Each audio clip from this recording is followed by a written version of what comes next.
Y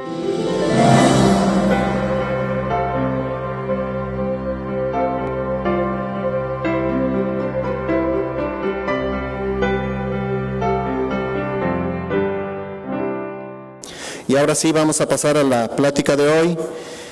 La doctora Laura Isabel Ramos Gómez es médico cirujano y partero por la Facultad de Medicina de la Universidad Autónoma de Nuevo León. Hizo la especialidad en pediatría en la Escuela de Medicina del Tecnológico de Monterrey, con subespecialidad en dermatología pediátrica en el Instituto Nacional de Pediatría, posgrado en inmunogenética en dermatología pediátrica, también en el Instituto Nacional de Pediatría de México. Es profesora de pregrado y posgrado en pediatría de la Escuela de Medicina y Ciencias de la Salud del Tecnológico de Monterrey, profesor del Departamento de Pediatría del Programa Multicéntrico de Especialidades Médicas de la Secretaría de Salud de Nuevo León y del TEC de Monterrey. Tiene su consulta dermatológica pediátrica en el Hospital San José de Monterrey. Está certificada por el Consejo Mexicano de Dermatología. Doctora Laurita. Gracias por su presentación. Y bueno, pues estamos justo en los meses de mayor interés en fotoprotección. Ayer se celebró en Europa el Día de la Prevención de Melanoma y bueno, en Estados Unidos se celebra durante el mes de mayo.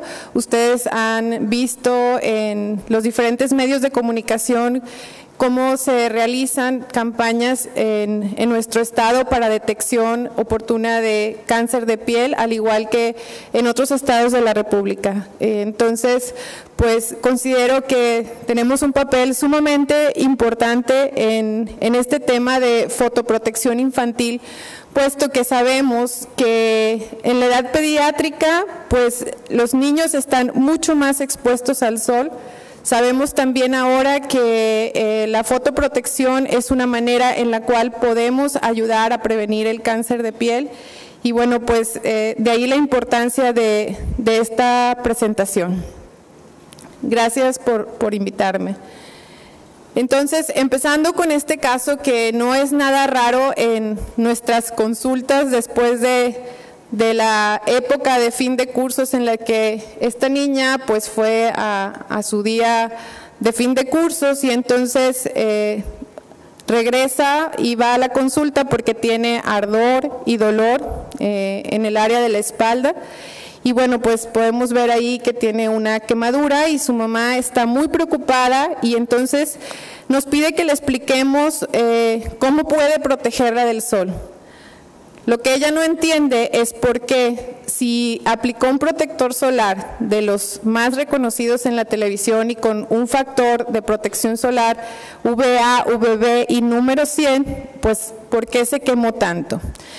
Entonces, lo primero que le dice es que quiere que le explique qué significa el factor de protección solar. Y entonces, pues dice, la respuesta primera, y aquí viene luego la votación al terminar estas 4 respuestas. Es el tiempo en minutos que dura la protección solar, es el factor de protección solar y significa que es un índice que detecta el grado de protección solar contra radiación UVB.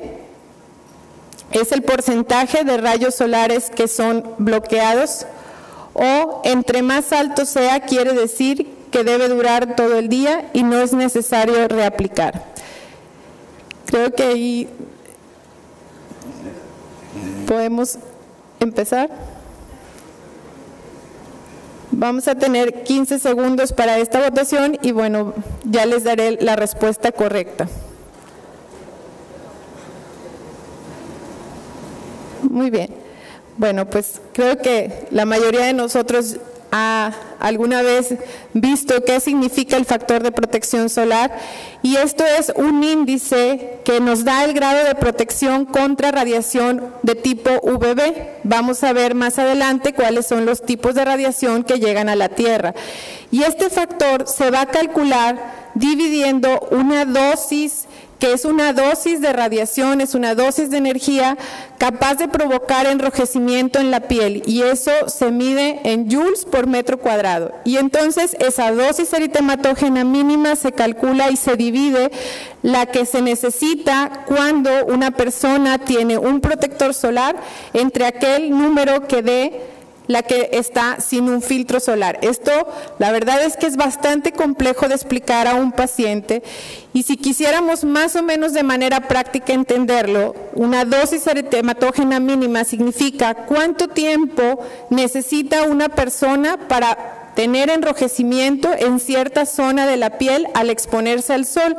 Este es un cálculo que se realiza in vivo, y hay ciertos parámetros muy controlados, suponiendo de manera práctica que tenemos un paciente o ustedes mismos, dependiendo el color de su piel, pues este número de 10 minutos que pongo aquí, pues varía. Entonces, si tuviéramos un factor de protección solar 15, teóricamente significaría que lo podía proteger 15 veces más al tener el protector. Entonces esto equivaldría a 150 minutos. Sin embargo, no es tan sencillo como esto, porque lo que se ha visto es que no hay una correlación lineal y hay muchas variables que intervienen para poder hablar de dosis eritematógena mínima, y ahorita vamos a ir revisando estos puntos.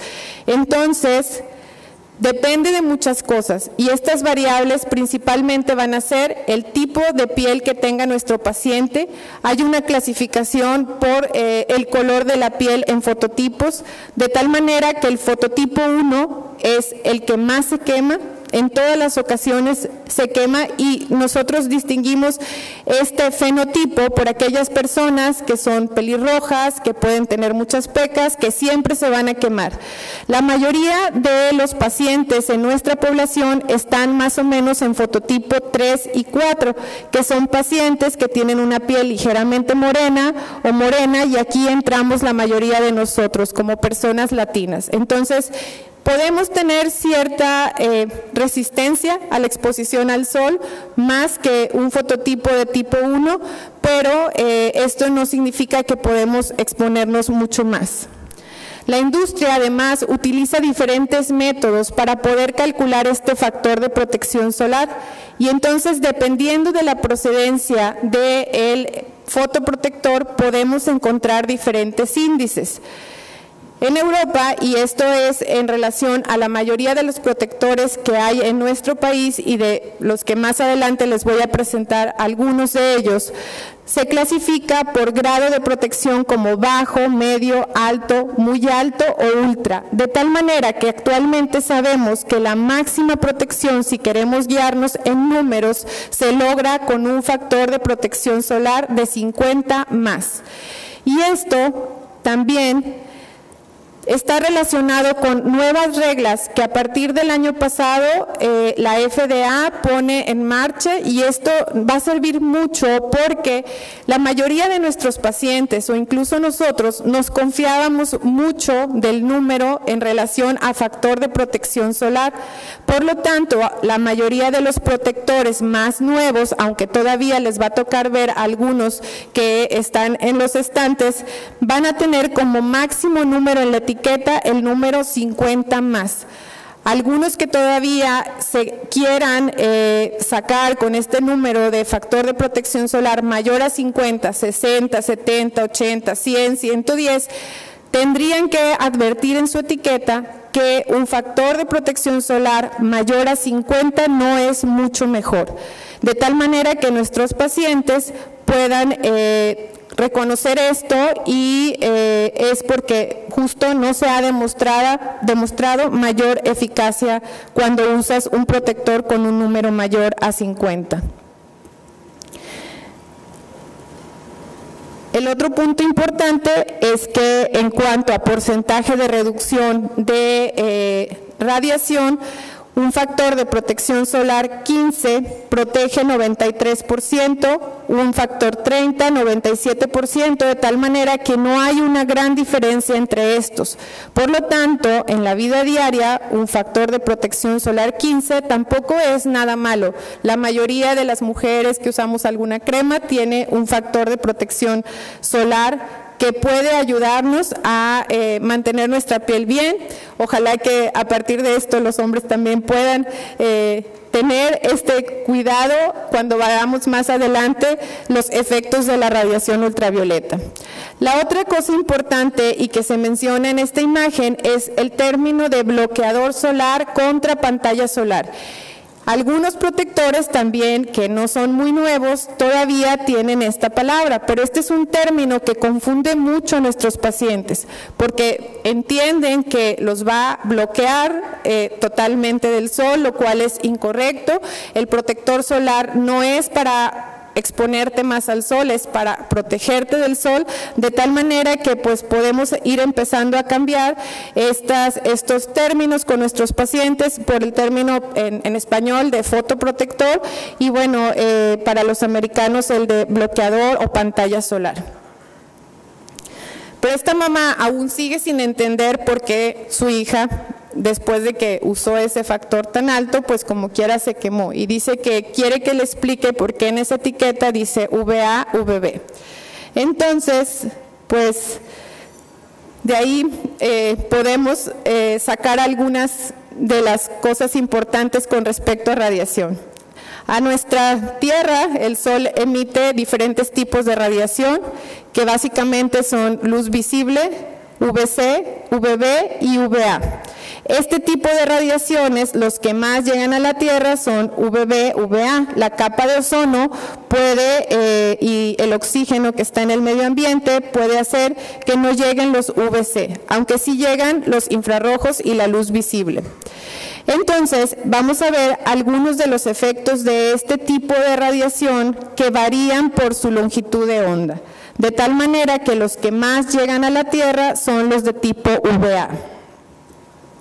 Con respecto a esto, pues hay una variación más que interviene en esto que hablábamos de factor de protección solar y dosis eritematógena mínima, que es el lugar en el que estamos. Entre más cerca estemos del ecuador, pues mayor es la radiación que llega.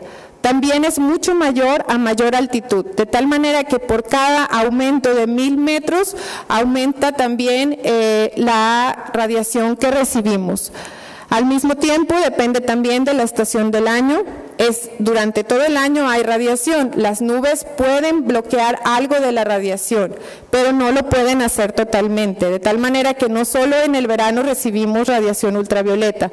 La nieve, la arena y el agua pueden también reflejar la radiación del sol, de tal manera que inclusive mediante la nieve se puede reflejar hasta 80% de radiación. Por eso nuestros pacientes, si están en la nieve, pueden tener una quemadura mayor. Igual cuando están en la arena o en el agua hay una radiación reflejada de aproximadamente un 25%. También varía de acuerdo a la hora del día, y esto es bien interesante porque sabemos que la mayor radiación ocurre y empieza desde las 10 de la mañana, pero se extiende hasta las 4 de la tarde, siendo mucho mayor al mediodía, especialmente entre las 12 y las 2. Y entonces esto es algo que también nosotros podemos platicar con nuestra familia y con nuestros pacientes. Otro punto importante con respecto a esto es el índice de radiación ultravioleta, y quizá algunos de ustedes durante alguna época del año pueden ver en la televisión que se anuncia el índice de radiación ultravioleta. Esta es una estimación de la radiación de tipo UVB que llega a la superficie de la Tierra. Se empezó a reportar en Australia a partir de 1982, en Estados Unidos a partir de 1994, y en nuestro país este sistema de monitoreo atmosférico lo reporta diariamente en el Distrito Federal. De tal manera que ustedes pueden entrar a esta página y pueden ver, de acuerdo a la hora del día, cuál es el índice de radiación ultravioleta. De tal manera que aquí vemos que a las 14 horas de este día, que fue el día que estaba haciendo esta presentación, pues el índice de radiación ultravioleta era alto, era de 10. Vamos a ver cómo se clasifica esto. Y bueno, algo que vemos con respecto a esto es que varía de acuerdo al día, y aquí vemos, por ejemplo, que se clasifica como índice de radiación bajo cuando es 1 o 2, moderado hasta 5, alto entre 6 y 7, es muy alto cuando llega hasta 10 y extremadamente alto a partir de 11. Por lo tanto, en esta hora del día, en la Ciudad de México, el índice de radiación era extremadamente alto. El día de hoy en la ciudad de Monterrey, el índice de radiación por estar ligeramente nublado fue de 5. Ahora sabemos, pues, con esta tabla, pues que en este día el índice de radiación era moderado, lo cual no quiere decir que no nos podamos quemar. Ustedes pueden revisar, a lo mejor ahora que tenemos estos teléfonos, a través del Weather Channel, cuál es el índice de radiación ultravioleta en nuestra ciudad, y esto pues se va actualizando por horas. Entonces, de esta manera tenemos una herramienta más para poder reconocer por qué la radiación ultravioleta está durante todo el día. ¿Cuáles son los efectos de la radiación? Los efectos de la radiación de la UVB principalmente van a ser: de manera aguda es la que causa el enrojecimiento, hay inflamación aguda y hay quemadura, pero sus efectos a más largo plazo, la UVB no penetra mucho en la piel, solo llega hacia la epidermis, pero a nivel de la epidermis pues induce cambios principalmente a nivel de células del sistema inmunológico, células de Langerhans, de tal manera que igual que la UVA puede empezar a dañar el DNA, es responsable de envejecimiento celular y carcinogénesis. En este punto la UVA es mucho mayor su efecto y vamos a ver que penetra mucho más profundo, llega hasta la dermis, y por eso a través de formación de esto que se llama radicales libres es que causa más envejecimiento celular. Por lo tanto, en la etiopatogenia de cáncer de piel sabemos que estos dos tipos de radiación pues tienen un efecto muy importante, principalmente a nivel inmunológico y a nivel de daño al DNA celular. Al mismo tiempo hay una inhibición en los genes supresores, de los cuales el que más conocemos es el P53. ¿Por qué es tan diferente la piel de los niños y los adultos? Y esto se ha analizado detalladamente y se hacen estudios en los que pueden ver cómo lactantes y adultos tienen una diferencia en las capas de la piel, en sus grosores, y vemos cómo el tejido a nivel superior, la parte del tejido celular, no del tejido celular subcutáneo, del estrato córneo, perdón, en la parte superior es de menor grosor en el niño que en el adulto.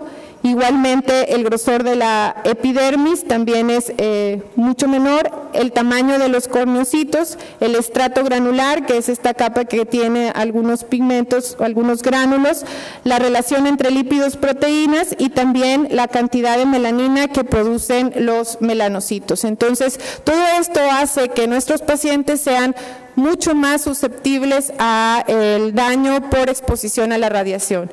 Esto sabemos que tiene un sistema de maduración que es progresivo y que más o menos alrededor de los 2 años el paciente tiene una piel ya madura.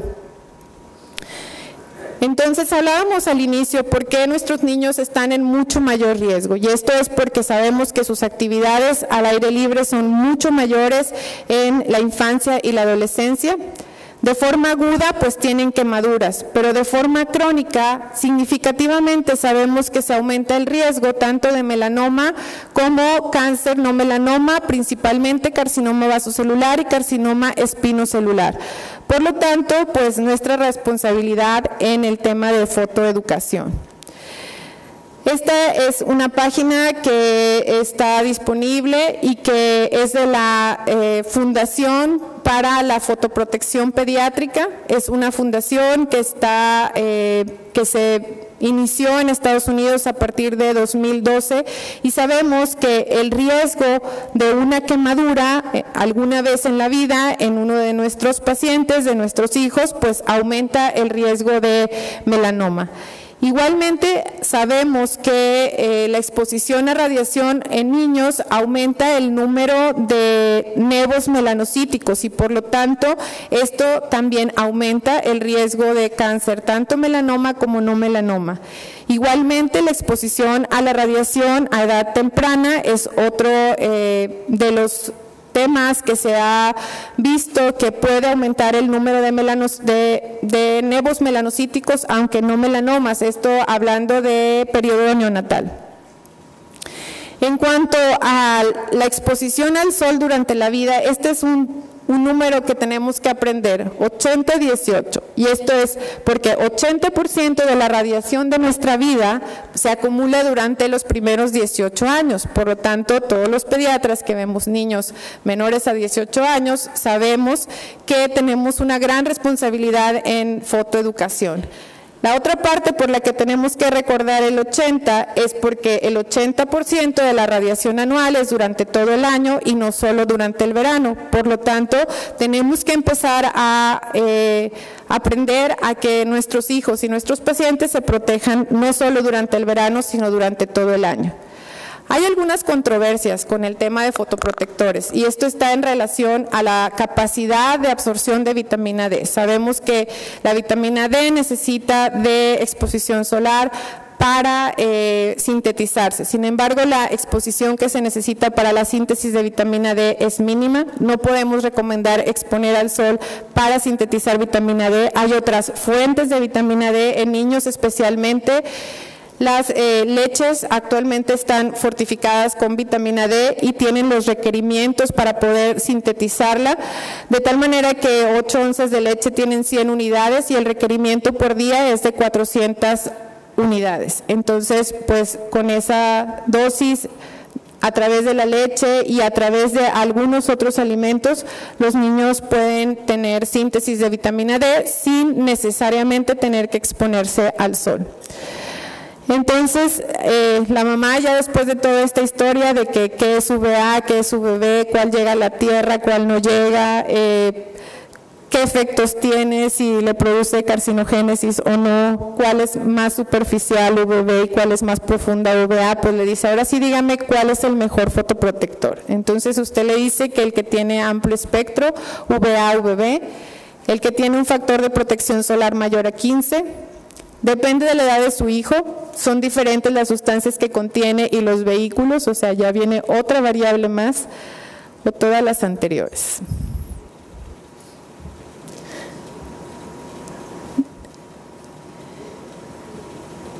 Muy bien. Muy bien. Pues muy bien. Pues la respuesta correcta es la D. Todas las respuestas son correctas. Se necesita que el protector solar, y de hecho ya todos los protectores solares que están disponibles tienen amplio espectro, pueden cubrir contra VA y contra VB. Si usted elige un factor de protección solar mayor a 15, probablemente en ciertas situaciones no sea el mejor, pero es adecuado. Y pues depende de la edad del niño, va a decidir cuál es el vehículo que necesita. Por eso, pues, ¿cuál es mejor? ¿El que viene en barra? Pues bueno, si su hijo está pequeño y va a mandar el protector solar al colegio, pues a lo mejor en lugar de que no use nada, el de barra le va a ir bien. ¿Cuál es el problema con los de barra? Que los niños no lo aplican de manera correcta, de tal manera que hay áreas de la piel que dejan sin cubrir.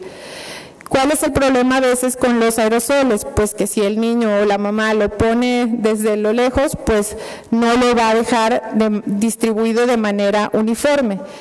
¿Qué pasa con respecto a los vehículos en gel? Pues para los adolescentes son nuestra mejor opción, igualmente las lociones. Y las cremas pues nos funcionan más para niños pequeños. Entonces, todas las respuestas son correctas. ¿Cuáles son los tipos de protectores solares? Y algunos de los que llegaron al inicio vieron a las doctoras residentes de pediatría que hoy me acompañaron para ver cuáles son los diferentes tipos de protectores solares. De tal manera que sabemos ahora que hay dos tipos principales, que son físicos y químicos. Los físicos también se llaman inorgánicos y la diferencia entre uno y otro es que el físico refleja la luz, mientras que el químico lo que hace es absorber la luz. Entre estos dos, los que más efectos de alergias se han reportado, pues son los químicos, pero no quiere decir que sean malos y no a todos los niños les va a suceder. Entonces, tanto uno como otro son buenas opciones para nuestros pacientes. Y con respecto a esto, pues tendríamos que analizar cuáles son los componentes del protector solar que estamos recomendando, de tal manera que sea capaz de cubrir contra UVB y contra UVA. De hecho, la mayoría de los protectores protectores, ya les decía que pues ya prácticamente todos tienen esta capacidad. Y esto es a través de mezclas, ya sea de solo sustancias químicas o sustancias físicas, o incluso algunos son mixtos. De tal manera que vamos a ir revisando cómo se encuentra el contenido de los diferentes fotoprotectores para poder determinar su eficacia. Los principales de tipo físico y que son los que menos efectos adversos tienen, como les comentaba, son óxido de zinc y dióxido de titanio. Y vamos a ver algunas de las etiquetas para que ustedes puedan ir viendo este tipo de componentes. Por ejemplo, es una mamá que le dice que tiene este protector solar y lo lleva a la consulta y dice, mire doctor, es que traigo este protector y lo que tiene es óxido de zinc al 20%. ¿Este será bueno o será malo? Entonces usted se puede ir a esta tablita y entonces ve que el óxido de zinc tiene la capacidad de cubrir UVB, UVA de tipo 2 e inclusive de tipo 1 y también luz visible. Aunque los efectos de la luz visible en la piel no están todavía bien determinados, pues óxido de zinc es una buena opción. Tiene luego todavía esta etiqueta y entonces probablemente aquí igual algunos si alcanzan a ver algunos de los componentes y si no ahorita los voy a presentar en la tabla. Lo que tiene es estas sustancias que son el octrileno, aquí está, tiene octrileno, tiene avobenzona, tiene esta sustancia que pertenece al grupo de los salicilatos y tiene benzofenonas. Lo podemos ver ahí, igual y ustedes ven los componentes, todos pertenecen al grupo de los químicos, pero si lo ven en la tabla, pues cubre UVA, cubre también UVB, cubre UVB y cubre UVA. Entonces, pues es un buen protector desde el punto de vista que cubre para los dos. Este lo volvemos a ver e igual también lo analizamos y vemos que tiene justo las mismas sustancias que vimos en el anterior. Y tiene entonces esto que son salicilatos, tiene benzofenonas, tiene esta sustancia que se llama octrileno y tiene avobenzona. Entonces, vimos ya las etiquetas, cuando vemos el tipo de protector, y bueno, aquí es una de las marcas comerciales, este no es uno nuevo, todavía aquí pueden ver en esta etiqueta lo que ya van a empezar a dejar de ver, que es el factor 100 y el factor 70, y pues prácticamente aunque este diga baby y este diga kids, pues lo importante es que ya analizamos las etiquetas y el contenido es exactamente el mismo. ¿Qué diferencia hay con este? Por ejemplo, este protector, si ustedes ven la etiqueta, pues lo que tiene es dióxido de titanio y óxido de zinc. La mayoría de los que actualmente se venden para bebé justo tienen estas dos sustancias. Y entonces, pues eso tiene la capacidad de cubrir, es de amplio espectro, tiene las dos sustancias y pues pudiera ser una buena opción. Y vemos a lo mejor de esta misma marca y analizamos y vemos que los componentes aquí sí son diferentes. Aquí tiene principalmente los de tipo químico, como los que habíamos visto anteriormente. Entonces igual tiene salicilatos, tiene benzofenonas, tiene octrileno y tiene avobенzonas. Entonces, este pediátrico y este para niños sí es diferente. Algunos de los que van a ver anunciados en televisión ahora dicen que no hacen que el niño llore. Y básicamente, si ustedes analizan los componentes, de nuevo, son los físicos, dióxido de titanio, óxido de zinc. Esta sí es una etiqueta de las nuevas, con la protección máxima que es 50. Entonces, esto es importante al momento de decidir qué protector quieren.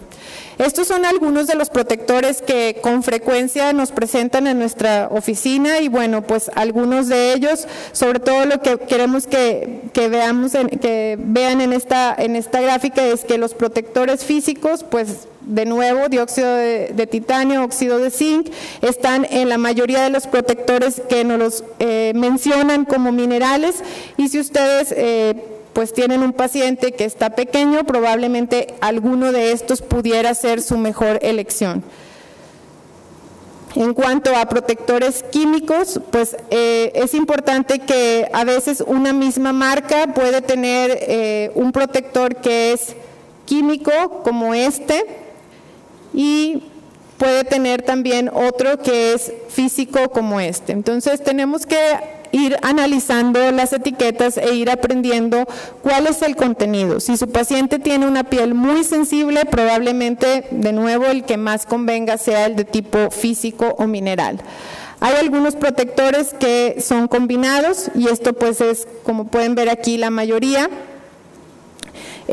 Tienen tanto sustancias de las físicas como el dióxido de titanio, como las químicas, como ya comentábamos, del grupo de la avobenzona o del octrileno o esta sustancia que se llama tinosorb.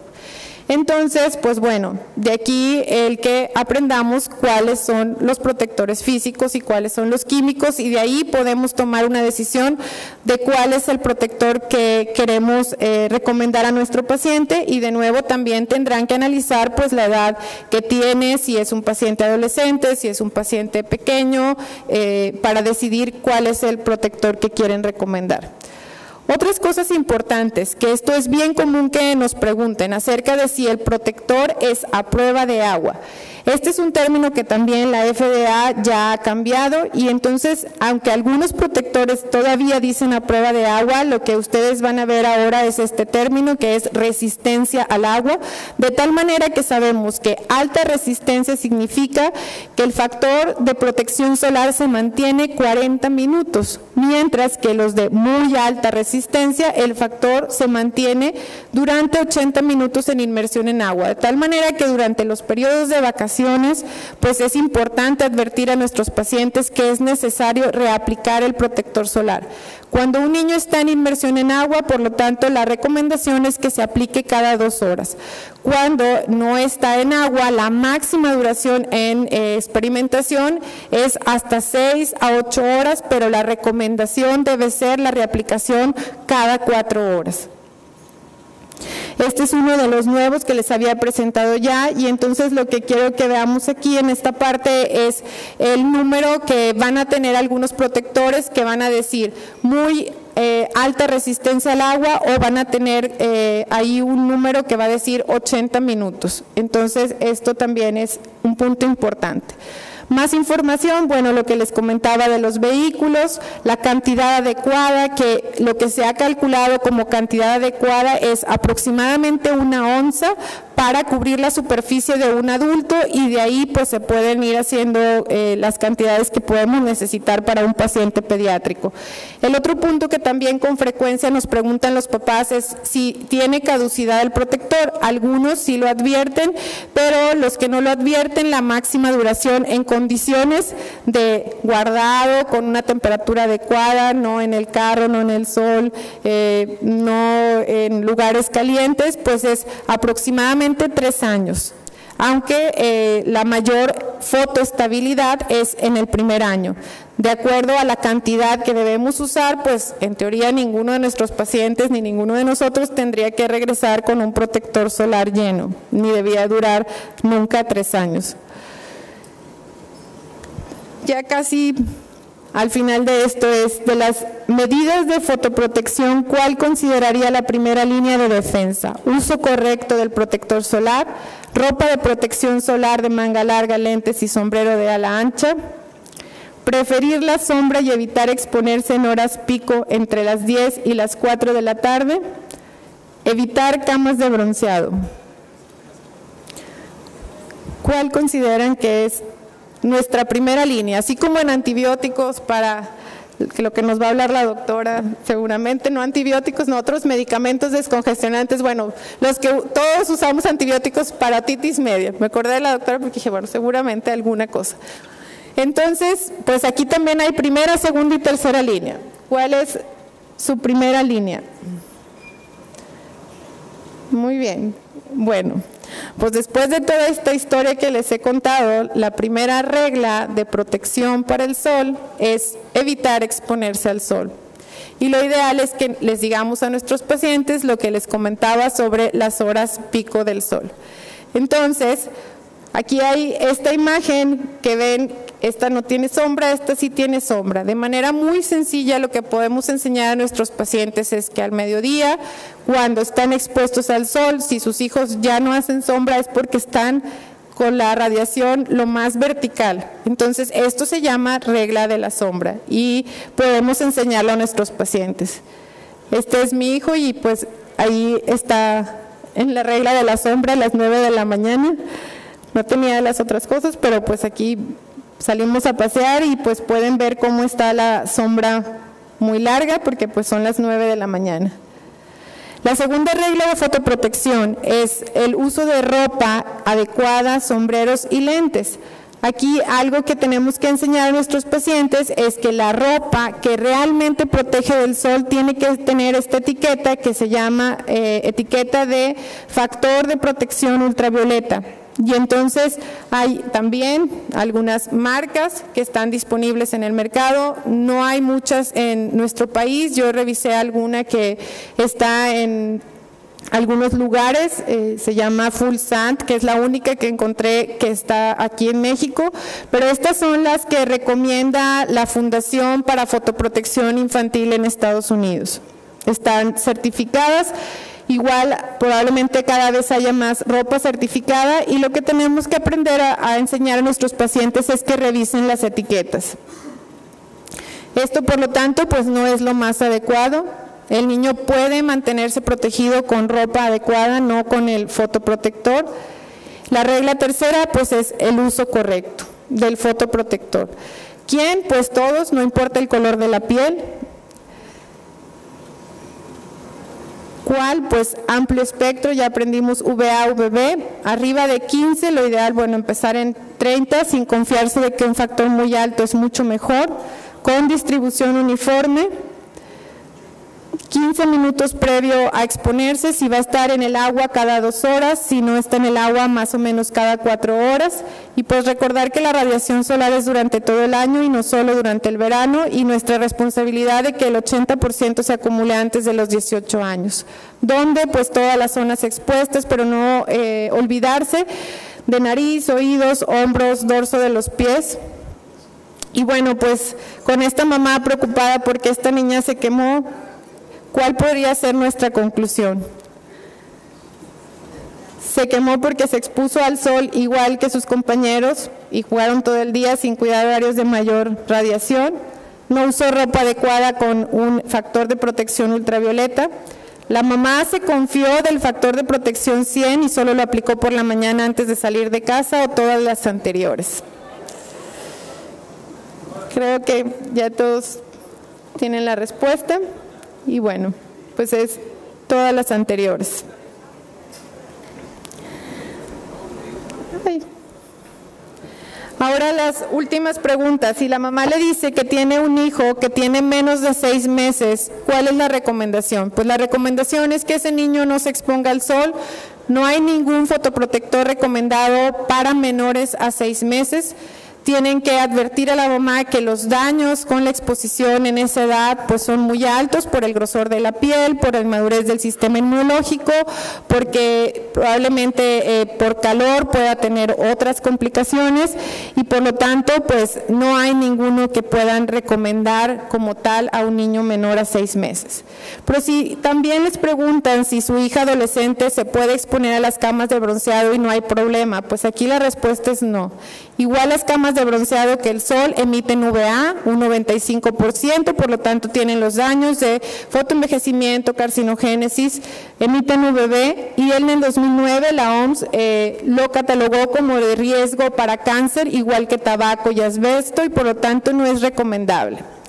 En resumen, fotoprotección son todas las medidas que se puedan instaurar para proteger la piel de la agresión producida por la exposición solar. Dentro de esto se encuentra, además de la fotoprotección, la fotoeducación como parte de algo que es no tan nuevo, que se llama fotoprevención. Hoy lo que hicimos fue fotoeducación en todo este auditorio, la verdad me da mucho gusto poderlo haber hecho. Y bueno, hay diferentes páginas en las que pueden informarse todavía más y poder educar a nuestros pacientes. Esta es la página de la Fundación Americana para Fotoprotección Pediátrica, se fundó en junio de 2012, tiene muchas imágenes muy amigables, entonces es bastante recomendable. Y bueno, pues tenemos una gran responsabilidad en dar a conocer esta información, importancia de fotoprotección en ustedes, en nosotros como médicos, en los educadores, en los papás, pero también en nuestros pacientes. Si nosotros empezamos con ellos, pues seguramente tendremos menos efectos adversos a largo plazo. Muchas gracias por su atención.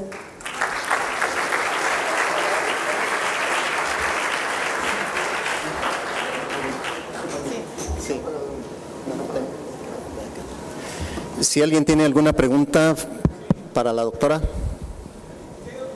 Sí. Aquí está. Bueno, claro, primero felicitarla por la exposición, muy completa y muy actualizada, completamente, ¿verdad? Pero aquí estábamos comentando del factor comercial, ¿verdad? Sí. Qué bueno que usted indica que con 15, pero de preferencia 30, es suficiente. Yo llegué tarde, pero sí mencionó la cantidad de absorción del factor 30 o del factor 15. Sí, doctor, sí. Para factor 15 es 94%, para factor 30 es 30%. Lo ideal es... No, a ver. No, para factor 15 es 94%.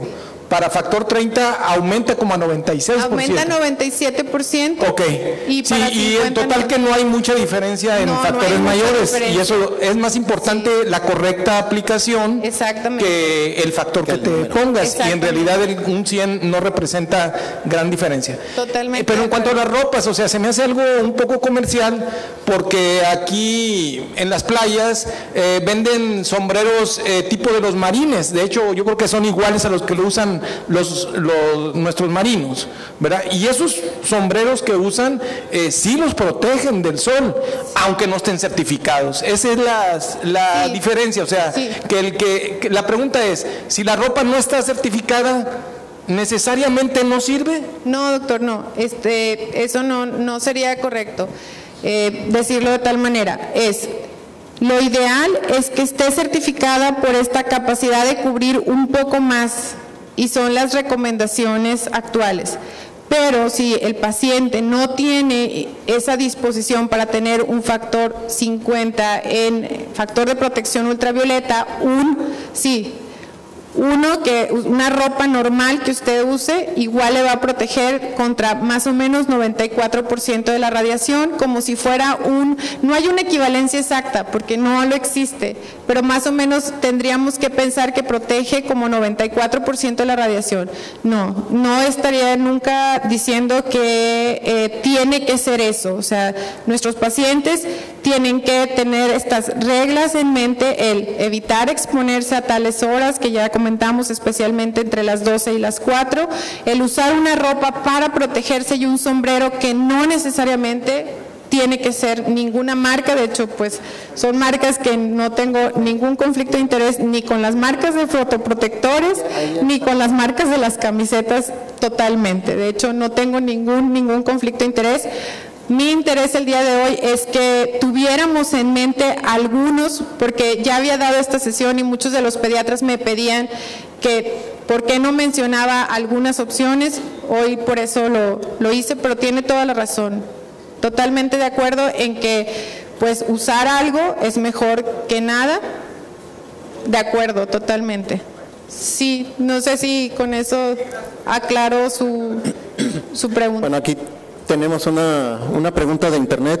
El doctor Héctor Garza del Mante, Tamaulipas, dice: factor de protección 20, 40, 50 o más de 100, ¿hasta dónde es científicamente correcto? No, pues lo que comentábamos ahorita, o sea, arriba ya cada vez vamos a ver menos productos con un factor arriba de 50, y esto es porque sabemos que arriba de 50 no es mucho mayor la capacidad de proteger para el sol. Igual, o sea, lo importante es la aplicación correcta, saber que la resistencia al agua es máximo 2 horas, no expuesto a agua, pues máximo es 4 horas, entonces estos puntos son más importantes que el número. Muy bien. Sí. También de internet, el doctor Galván pregunta que si es recomendable usar diferentes fotoprotectores en cara y cuerpo. Mire, en eso sí se puede recomendar usar diferentes fotoprotectores, sobre todo porque Las cremas, pues es muy difícil aplicarlo en zonas extensas. Entonces, las cremas son más para cara, depende del tipo de piel de su paciente. Si es un adolescente, pues tendría que ser en gel o en loción. Si es un niño, pues especialmente en extremidades, es donde se pudieran usar algunos de los que vienen en vehículo en spray. Así es. ¿Alguien más de la audiencia tiene alguna pregunta? ¿Es necesario aplicar fotoprotector aparte de la ropa fotoprotectora? Ok, sí es muy importante tu pregunta. La ropa de fotoprotección puede sustituir al uso del protector en las zonas donde los niños tengan ese tipo de ropa. Entonces, por eso es que se resalta que en reglas de fotoprotección inclusive va por arriba de las cremas y las lociones de fotoprotección.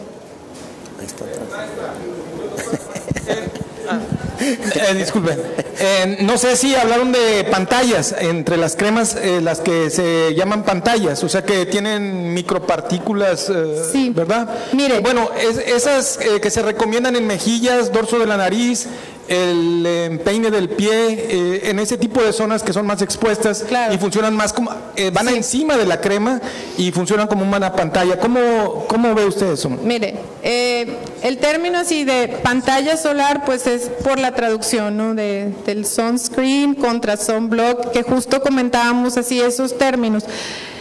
Todos se pueden llamar como pantallas. Probablemente ahí a lo mejor usted se refiere a la diferencia entre los físicos y los químicos. Los físicos hacen una función de reflexión de la luz y por lo tanto pudieran teóricamente durar un poco más en la piel.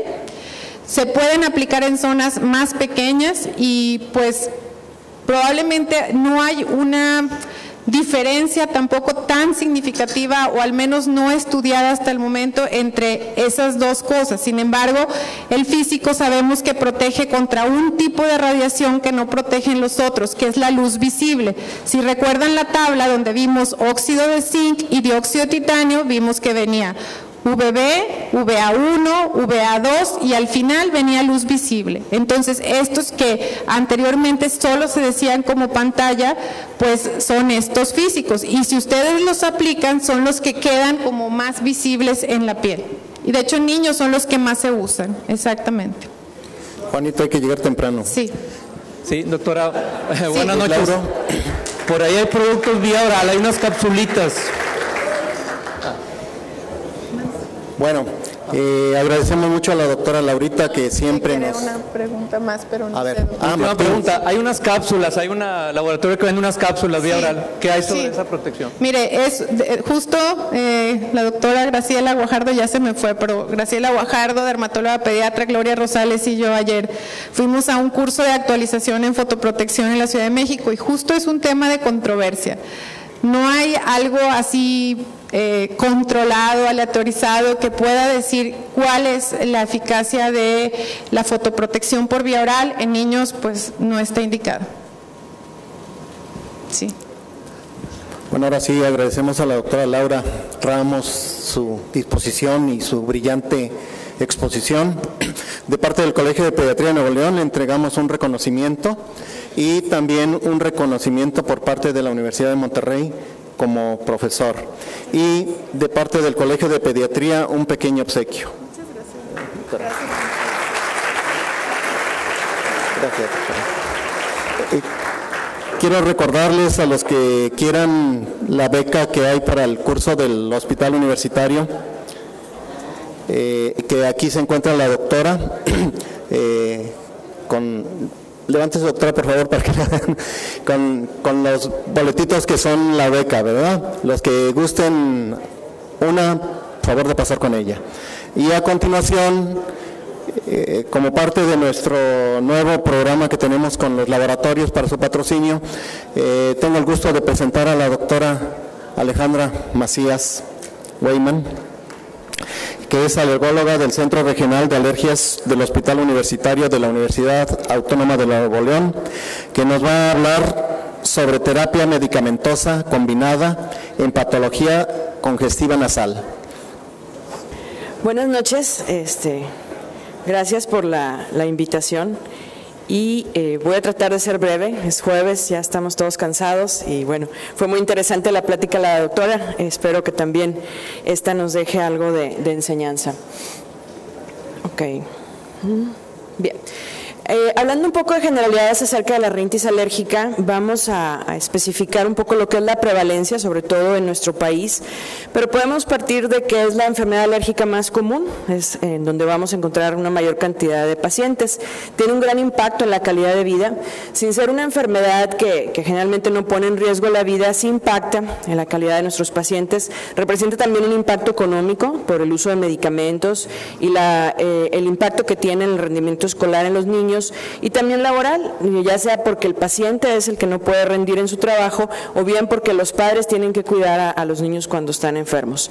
Y recordarles la comorbilidad más importante, que es el asma, ¿sí? Estas son las estadísticas más recientes que tenemos, que ya no son tan recientes, son alrededor del 2000, que fue el estudio ISAC que se hizo a nivel mundial. ISAC lleva 3 fases. ISAC 1 solamente participó un centro en México, que fue Cuernavaca.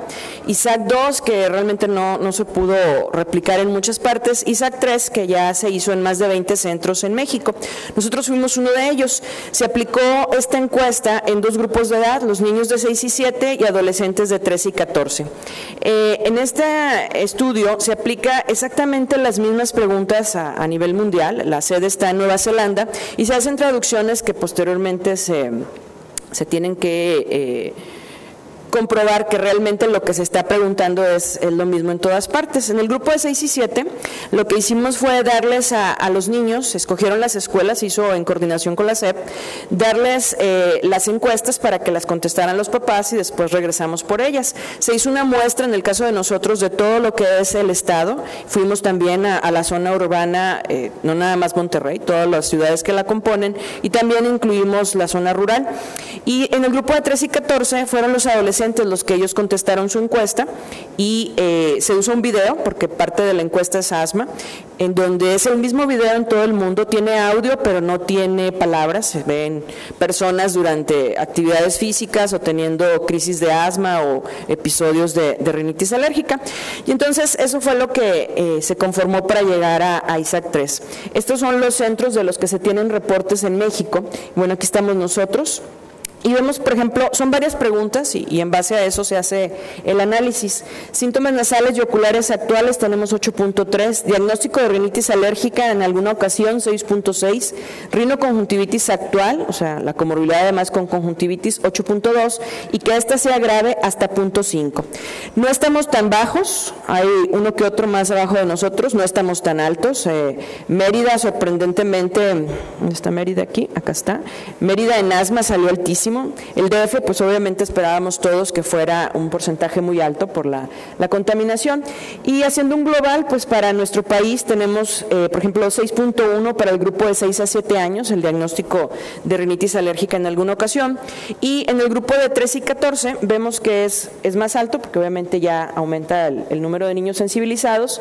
Y tenemos 13.14, el diagnóstico aquí bajó, 4.6, rinoconjuntivitis actual 13.1, y se mantuvo estable el número de rinoconjuntivitis grave. Entonces esta es la realidad para nosotros. La clasificación actual de la rinitis toma en cuenta la intensidad de los síntomas y la frecuencia con la que se presentan. Seguramente a la mayoría de nosotros nos tocó estudiar cuando era la rinitis alérgica perenne y estacional, y de hecho tenemos así como que muy marcada todavía esta clasificación y nos cuesta despegarnos.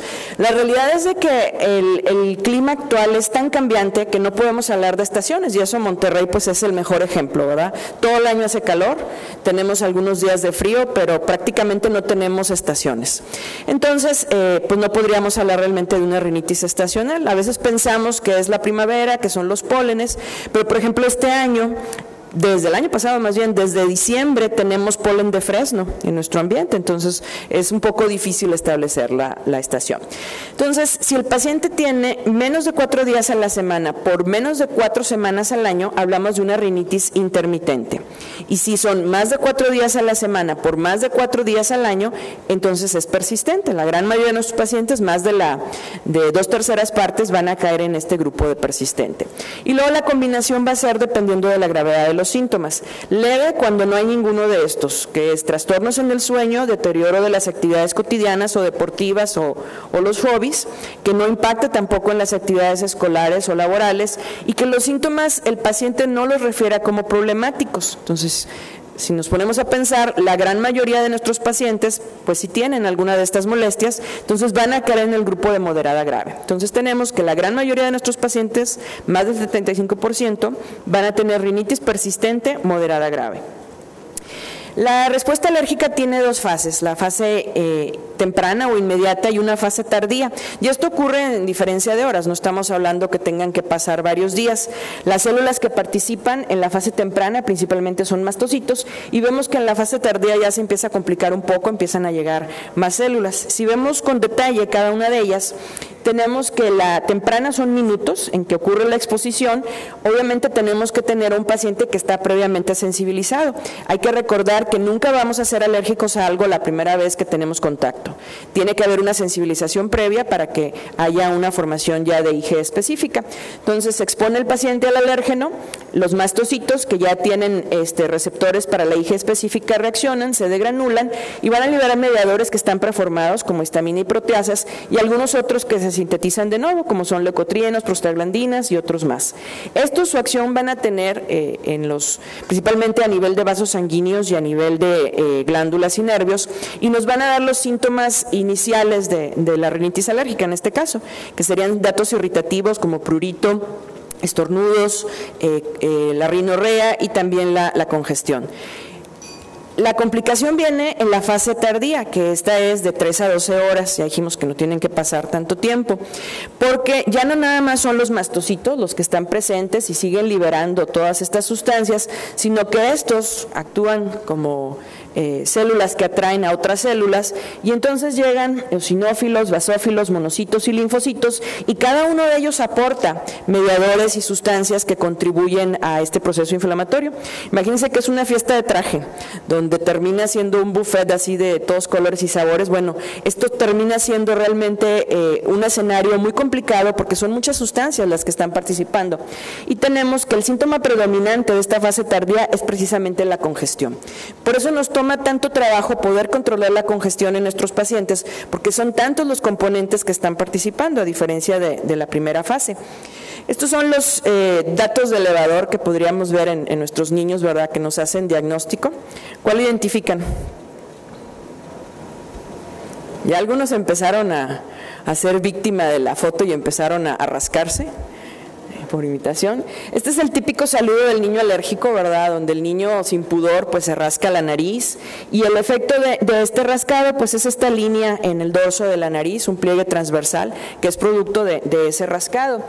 Cuando crecemos o a fase de regaños de nuestros papás, pues dejamos de rascarnos la nariz, pero hacemos gestos. Entonces a veces vemos cómo niega el paciente tener comezón, pero está duro y dale haciendo gestos, ¿verdad? Y es una manera de rascarse. No sé qué tan evidente sea de lejitos, pero bueno, esta niña tiene una lengua geográfica que por mucho tiempo se pensó que era una deficiencia de vitaminas y ahora bueno, sabemos que es un criterio menor para enfermedades alérgicas. Las ojeras que son tan típicas, ¿verdad? No se alcanza a ver en se ve un poquito mejor. La línea de Denny-Morgan que se forma en el párpado inferior, que también es producto del rascado. Aquí vemos además datos de conjuntivitis, el ojo rojo, la epífora, algo de edema incluso por el rascado y bueno, otras formas de rascarse. No se alcanza a ver muy bien de lejitos, pero también tiene hipertrofia amigdalina. Entonces son datos así como que típicos que nos hacen pensar que nuestro paciente pueda ser alérgico. En esta encuesta que se hizo en Estados Unidos, dirigida por el doctor Meltzer, preguntaron a los papás cuál era el síntoma más molesto. Obviamente, pues todos los síntomas de la rinitis pueden afectarles, pero vemos que la congestión es con mucho el síntoma que más les molesta a los niños. Y en otros estudios que se han hecho, donde también se incluyeron adultos, vemos que nuevamente la congestión nasal es por mucho el síntoma más molesto, ¿sí? Algunas pacientes pueden molestarles los ojos, el escurrimiento de la nariz, el prurito en otros sitios, tanto en la nariz, en los oídos, a nivel del paladar, pero vemos que la congestión es con mucho. Y ya entendemos por qué, ¿verdad? Por la gran cantidad de mediadores que participan y lo difícil que puede llegar a ser controlarla.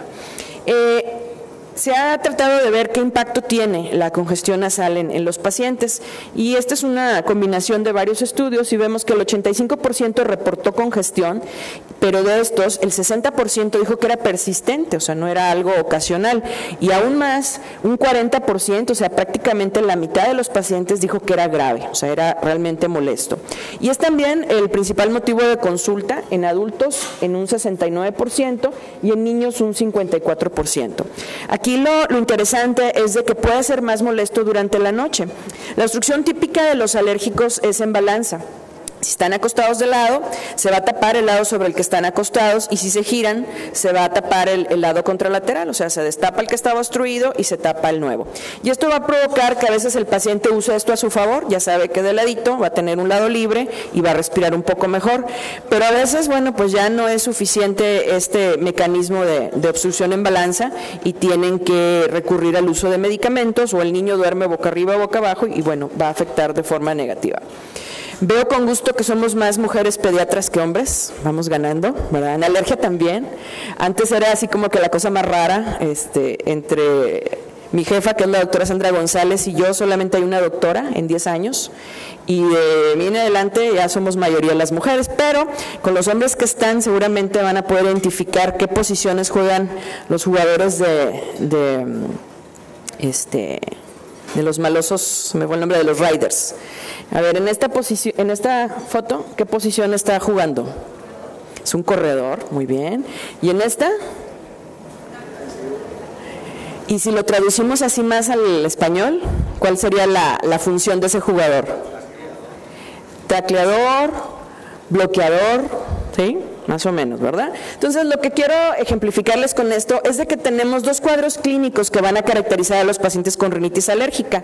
Los corredores, que en inglés se ve más bonito, son los runny nose, o sea, los que les corre la nariz o les escurre la nariz, y en estos los síntomas irritativos van a ser los predominantes. Entonces, en estos pacientes se van a quejar principalmente de obstrucción nasal, de prurito, ojo rojo, lagrimeo, comezón en el paladar, en los oídos, en la garganta, y principalmente va a ser la histamina el que va a desencadenar todos estos síntomas, y estos pacientes responden maravillosamente bien a los antihistamínicos. Obviamente también van a tener buena respuesta a los esteroides intranasales, pero luego tenemos los pacientes bloqueados, donde el síntoma que predomina es la obstrucción nasal, y en estos sabemos que va a ser principalmente en la fase tardía, en donde van a participar más mediadores, y aquí, bueno, ya tenemos otras opciones, como son los antihistamínicos orales, que pueden ser solos o combinados con descongestivos, los esteroides intranasales, antileucotrienos, y también algunos antihistamínicos tópicos.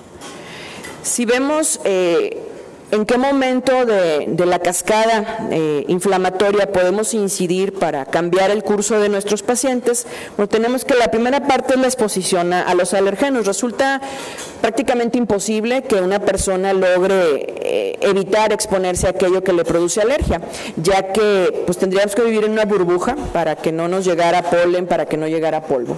Entonces, esta parte, bueno, pues desgraciadamente pocas veces lo podemos hacer. La inmunoterapia va a actuar a ese nivel, porque si bien no impide la exposición, va a hacer que los pacientes desarrollen tolerancia, y aunque exista la exposición, no reaccionen con su mecanismo de alergia. Posteriormente tenemos ya la participación de las células inmunes, y aquí es donde los esteroides nos van a ayudar, porque sabemos que son los antiinflamatorios por excelencia, entonces van a ayudar a controlar esas células inmunes. Ya una vez que se activaron, si en ese momento no se usaron esteroides o bien no fue suficiente, bueno, pues tenemos basófilos, neutrófilos, mastocitos, linfocitos T y eosinófilos. Hay algunas cosas específicas, por ejemplo, los estabilizadores de membrana de los mastocitos, que ya no tenemos en México por vía oral, pero sí los tenemos por vía tópica, podrían ser de utilidad. O bien utilizar anticuerpos monoclonales, que no es todavía la indicación para rinitis alérgica, pero sin embargo, a través de la experiencia con asma y sabiendo que hay una comorbilidad, sabemos que pueden tener utilidad. Cuando ya están los síntomas nasales, bueno, pues tenemos que atacar a los mediadores. Ya dijimos que la histamina es el más importante, y aquí usamos los bloqueadores de la histamina tipo 1. Para leucotrienos, pues tenemos antileucotrienos.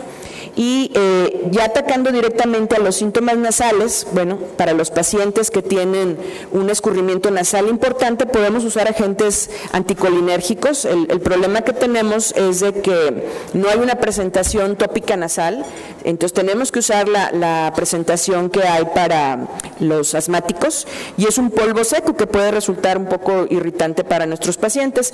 Y para la descongestión, para la congestión, pues tenemos el uso de descongestivos que pueden ser tópicos o pueden ser orales, y eso vamos a hablarlo en más detalle. ARIA es el impacto de la rinitis alérgica en el asma. Ya habíamos empezado con eso, de que el asma es la comorbilidad más importante. Entonces se creó este grupo de ARIA que trata de revisar de manera muy honesta toda la evidencia que se va generando para darle valor y poder establecer cuáles son realmente las mejores herramientas terapéuticas que tienen nuestros pacientes. Y es una renovación constante.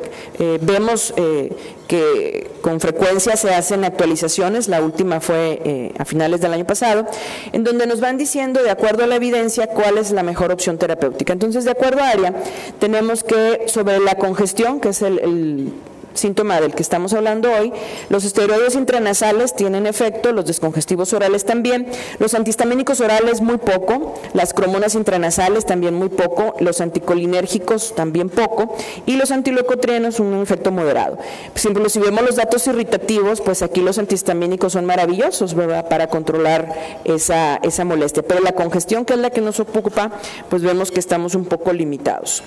Recordando un poquito de farma, sabemos que hay antihistamínicos de primera y de segunda generación. Los de primera son los viejitos, los ya muy conocidos, que, bueno, desafortunadamente tienen una gran cantidad de efectos secundarios, provocan sequedad de mucosas, provocan retención urinaria, alteraciones en el patrón de sueño. Muchas veces los usamos para que el paciente duerma, pero en realidad no conseguimos ese efecto, ya que lo que hacen es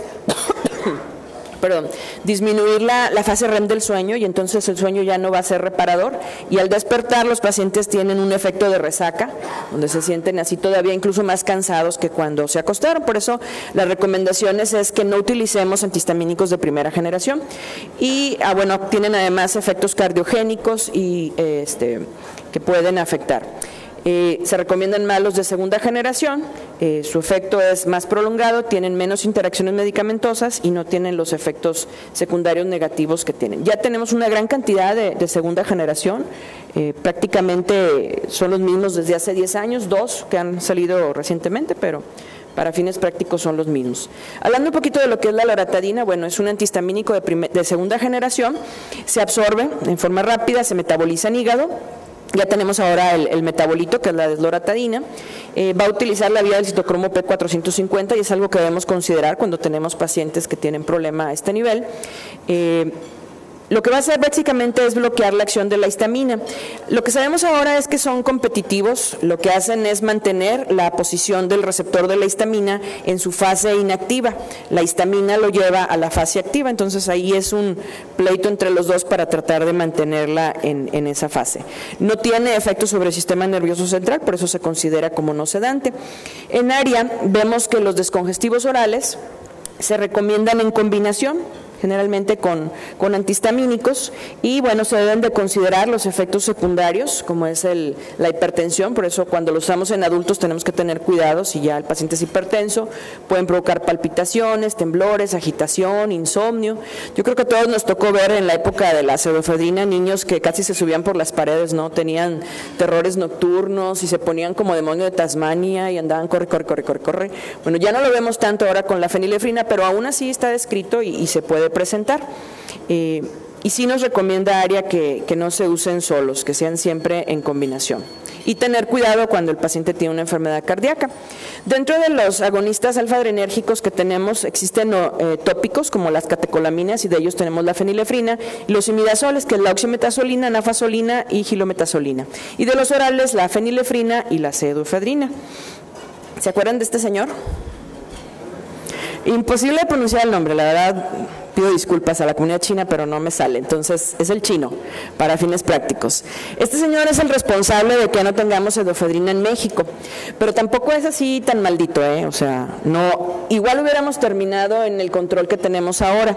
En Estados Unidos, a finales del 2006, se estableció la precaución de que el uso de pseudoefedrina, o más bien que la pseudoefedrina se estaba usando para fabricar metanfetaminas.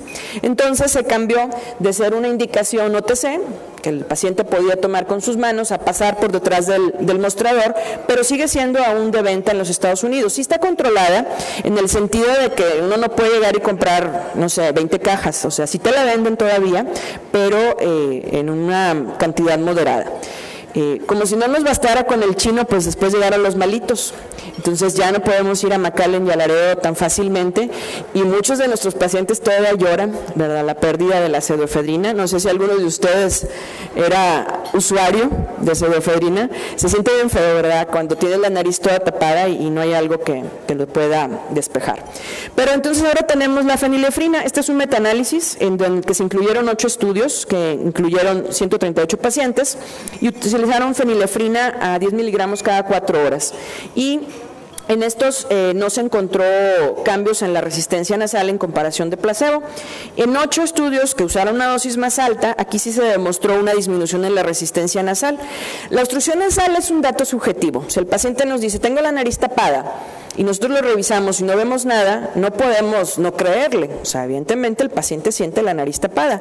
Entonces, a veces tenemos que recurrir a métodos diagnósticos como la rinomanometría para poder ver realmente el grado de obstrucción que presenta nuestro paciente. Entonces, con estos auxiliares diagnósticos es como podemos realmente valorar. Obviamente se les pide siempre a los pacientes su apreciación, una escala visual análoga que nos diga qué tanto han mejorado, pero aquí lo que utilizaron ellos fue precisamente medir la resistencia. Entonces se encontró que a dosis de 25 miligramos sí había disminución en la resistencia nasal en comparación con placebo, y tanto esa dosis como la menor no mostraron efectos sobre la frecuencia cardíaca o la presión arterial, aunque todavía ARIA nos dice que tengamos cuidado en personas que tienen problema cardíaco. En otro metaanálisis que se hizo de eficacia clínica, vemos que en este se incluyeron también estudios controlados con placebo, doble ciego, aleatorizado, o sea, cumpliendo con todas las normas, y ellos encontraron, se midió la resistencia nasal a los 30 y a los 60 minutos, y se vio que había una mejoría mayor del 20% en estos 2 periodos de tiempo. Entonces, la conclusión, bueno, que es a favor de la fenilefrina en 4 de los 8 estudios, que fue significativa. La FDA, que pues queramos o no, dicta muchas de nuestras conductas y normas, recomienda que en niños de 12 años y en adultos no se exceda de 60 miligramos en 24 horas. En niños de 6 a 12 se recomienda que no sean más de 30 en 24 horas, y por abajo de 2 años a 6 que no se exceda de 15. Realmente se toma mucho cuidado, se han ido modificando estas indicaciones y se recomienda que se usen con precaución, o que de preferencia no se usen por abajo de 6 años en algunos casos, ¿sí? Han ido modificándose las conductas desde 2007, pero en otras revisiones sí nos hacen esa aclaración. Recordándoles un poquito los efectos secundarios, ya habíamos dicho, a nivel del sistema nervioso central pueden producir estimulación, dolor de cabeza, a nivel cardíaco, taquicardia, palpitaciones, arritmias, hipertensión, pero también puede haber náusea, vómitos y retención urinaria. Para que no extrañemos tanto la pseudoefedrina, hay también reportes adversos en Estados Unidos, bueno, que se la siguen usando, en donde se ha asociado la presencia de accidentes cerebrovasculares con pseudoefedrina.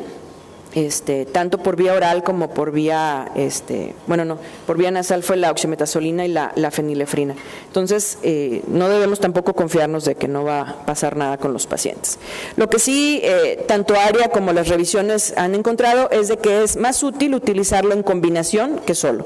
Nosotros ya no tenemos la opción de usarlo solo, ya no tenemos ni la pseudoefedrina, ni tampoco tenemos fenilefrina en forma comercial aislada, siempre está en combinación, entonces no tendríamos problema en ese sentido.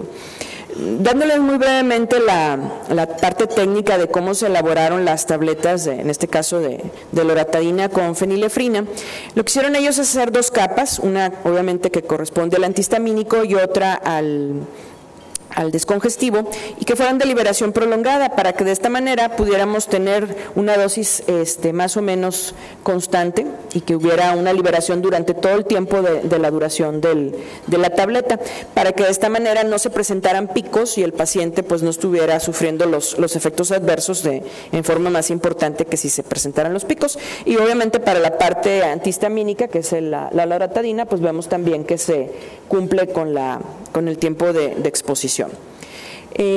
Entonces, se recomienda el uso de descongestivos orales, generalmente por no más de 10 días, tampoco es un tratamiento que podamos usar por periodos largos y usualmente no se recomienda en niños, ¿sí? Por esto, aclaración que les decía en la FDA, la realidad es que a veces los tenemos que usar porque no hay otra manera de ayudarlos a que respiren, pero siempre con precaución. Esto en el caso de la rinitis leve intermitente. Acá. En la moderada grave, también intermitente, nuevamente también se recomienda la combinación de antihistamínicos y descongestivos, además de los antihistamínicos solos y los esteroides o cromonas. En la leve persistente, nuevamente se recomienda. Y bueno, acá en la moderada grave, pues se tienen que primero el paciente desinflamar. Ahí no podemos obviar el uso de los esteroides, que están ubicados ya en la primera posición. Precisamente en esa última revisión de área, los ubicaron en la primera posición, porque antes nos daban las opciones, pero decían sin orden de preferencia. Ya en esta última revisión nos dicen que el tratamiento de elección en una rinitis moderada persistente son los esteroides, ¿sí? Intranasales. Tenemos otra combinación disponible en el mercado, que es la que tiene betametasona. Y aquí, bueno, pues vamos a sumar los privilegios que nos dan. En el caso de la loratadina tiene obviamente un efecto antihistamínico, también un efecto antialérgico y antiinflamatorio. Esta es una parte que a veces no le damos mucha importancia a los antihistamínicos, pero sí está bien demostrado. Disminuyen la migración de células inflamatorias, no nada más contrarrestan los efectos de la liberación de todas estas sustancias que tienen las células. Y esto es lo que genera ese efecto antiinflamatorio y también antialérgico. Sabemos que la loratadina en particular y la cetricina también, bloquean a la molécula de adhesión intracelular tipo 1, el ICAN1, que es la puerta de entrada de los rinovirus, entonces también nos ayuda un poco a reducir infecciones virales en los niños. Y la betametasona, pues en un esteroide, bueno, tiene efecto antiinflamatorio, disminuye la cantidad de células inflamatorias y la expresión de mediadores de la inflamación. Este es un estudio en el que se usó la combinación de betametasona y loratadina para el tratamiento de exacerbaciones, que es precisamente el lugar donde ubica ARIA el uso de los esteroides en el tratamiento de exacerbaciones de rinitis alérgica. Y bueno, el objetivo era ver si eran efectivos en controlar la parte inflamatoria de la rinitis. Se utilizaron... Hubo varios grupos, aquí se los muestro. Se utilizó betametasona sola, 1 miligramo, betametasona en combinación con loratadina, 1 de betametasona y 10 de loratadina, betametasona en 0.5 y loratadina de 10 y loratadina sola. Esto de 5 a 7 días porque recuerden que fue en exacerbaciones, no era para un tratamiento más prolongado. Y lo que hicieron fue medir el índice de mejoría, el puntaje total de síntomas, la obstrucción nasal y cómo percibía tanto el paciente como el médico la mejoría del mismo.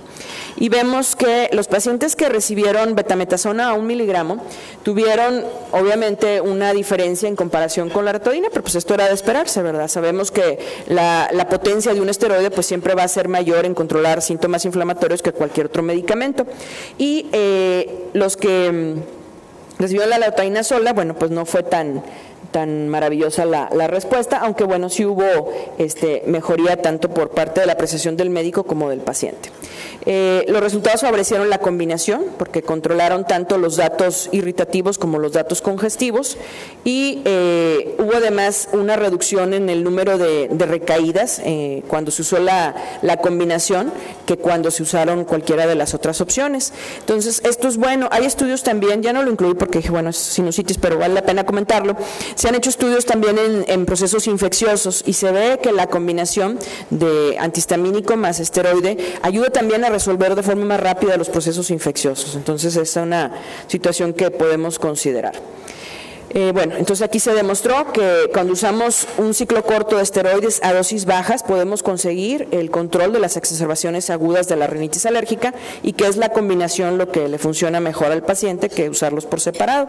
Este es otro estudio en el que también se vio el efecto de la combinación para tratar, este caso fue en pacientes pediátricos, fue hecho en Brasil, y vemos que, bueno, la escala de síntomas al inicio y al final, pues hay una diferencia importante, y si los vemos por separado, vemos que en todos ellos, los síntomas irritativos, estornudos y prurito, síntomas oculares, la congestión nasal, la rinorrea y el goteo retronasal, en todos ellos hubo una diferencia significativa, ¿sí? La barra negra corresponde a la situación basal y la que tiene rayas es después del tratamiento. Y por último, bueno, recordarles la invitación. Tenemos el curso anual del Centro Regional de Alergia. Es all inclusive, vale la pena ir, es todo el día, pero vamos a incluir box lunch para que no se nos vayan y la cortesía del estacionamiento. El cupo es limitado, es en el auditorio del Centro de Investigación que está sobre Gonzalitos y la calle de Mutualismo Dr. Carlos Canseco, pero el estacionamiento donde tenemos las cortesías es el nuevo que se ha construido, si han pasado por ahí o han llegado, bueno, en ese estacionamiento de 7 pisos es donde tenemos la cortesía y luego ya nada más caminarían unos metros a llegar a este auditorio. Vienen el presidente electo de la Organización Mundial de la Alergia, expresidentes también de la Organización Mundial de la Alergia, los presidentes actuales de los 2 colegios de alergia en México y realmente vale la pena. Aquí está mi correo, si quieren una copia de la plática o si quieren alguno de los artículos en los que me basé, con todo gusto. Y estoy acá en la mesa con la doctora Lorena Garza repartiendo las cortesías. Si nos faltan, de verdad podemos dar un poco más. MSD tiene becas también, entonces también podemos tomar un poco de las de ellos. Muchas gracias.